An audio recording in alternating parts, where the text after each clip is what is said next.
ಇದ್ದೀನಿ. ವೀಕ್ಷಕರೇ ನಮಸ್ಕಾರ. ಇವತ್ತು ಹಲಸಿನ ಹಣ್ಣು ಕೊಟ್ಟಿಗೆ ಹೆಂಗೆ ಮಾಡೋದು ಅಂತ ತೋರಿಸ್ತಾ ಇದ್ದೇನೆ.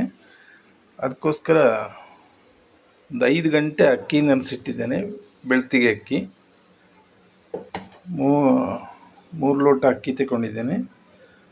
ಅದಕ್ಕೆ ಹಲಸಿನ ಹಣ್ಣಿನ ತೊಳೆ ಬಿಡಿಸಿದ್ದು,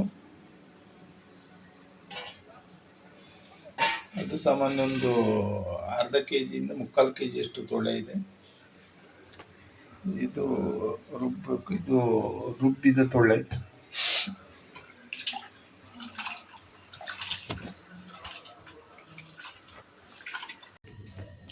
ನೋಡಿ,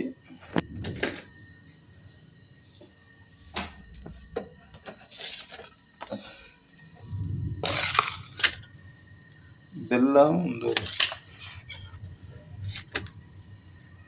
300-350 ಗ್ರಾಮಿನಷ್ಟು ಬೆಲ್ಲ ತಗೊಂಡಿದ್ದೇನೆ.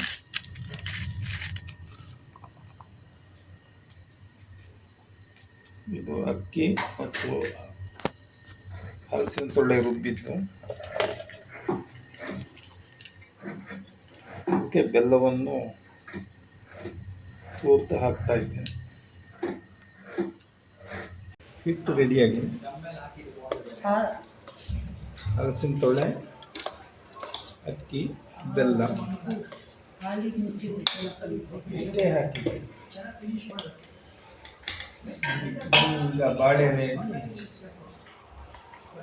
ಕಟ್ಟಿಡಿ ಯಾವ ಥರ ಹಾಕ್ತೇನೆ ಅಂತೇಳಿ ನೋಡ್ಕೊಳ್ಳಿ.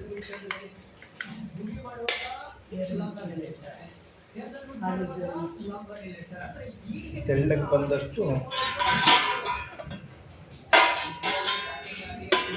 ಒಳ್ಳೆಯದು, ಟೇಸ್ಟ್ ಜಾಸ್ತಿ ತೆಳ್ಳಗೆ ಬಂದಷ್ಟು.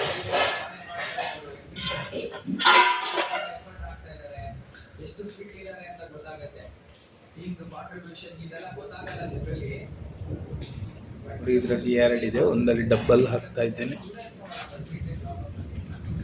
ಇದು ಅಷ್ಟೇ ಬಾಳೆಲೆ ಇದೆ.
ನೀವು ಬೆಲ್ಲ ಹಾಕಬೇಕಾದ್ರೆ ಹಲಸಿನ ತೊಳೆ ಏನು ಸಿಹಿ ಇದೆ ಅಂತೇಳಿ ನೋಡಿಕೊಂಡು ಬೆಲ್ಲ ಹಾಕಬೇಕು. ಮಧ್ಯೆ ತೂತದ ಮೇಲೆ ಇಡಬೇಡಿ.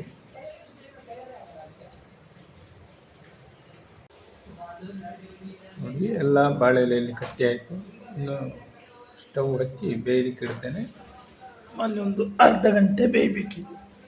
30ರಿಂದ 35 ನಿಮಿಷ ಬೇಯಬೇಕು.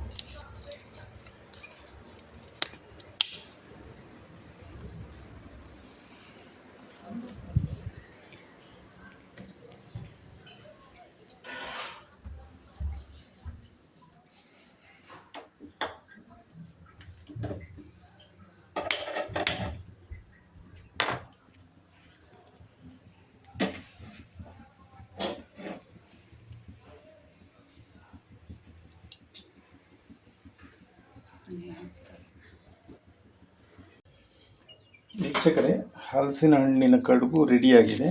ನೋಡಿ, ಬಾಳೆ ಎಲೆಯಿಂದ ಬಿಡಿಸ್ತಾ ಇದ್ದೇನೆ. ತಿನ್ನೋದಕ್ಕೆ ರೆಡಿಯಾಗಿ.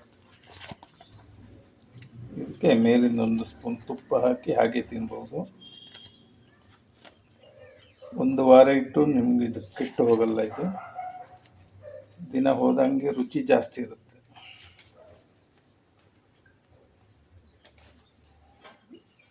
ವೀಕ್ಷಕರೇ, ನಿಮಗೆ ನಾನು ಮಾಡಿದ ಹಲಸಿನ ಹಣ್ಣಿನ ಕಡುಬು ಇಷ್ಟ ಆದರೆ ಲೈಕ್ ಮಾಡಿ, ಸಬ್ಸ್ಕ್ರೈಬ್ ಮಾಡಿ, ನಮ್ಮ ಚಾನಲನ್ನು ಪ್ರೋತ್ಸಾಹಿಸಿ.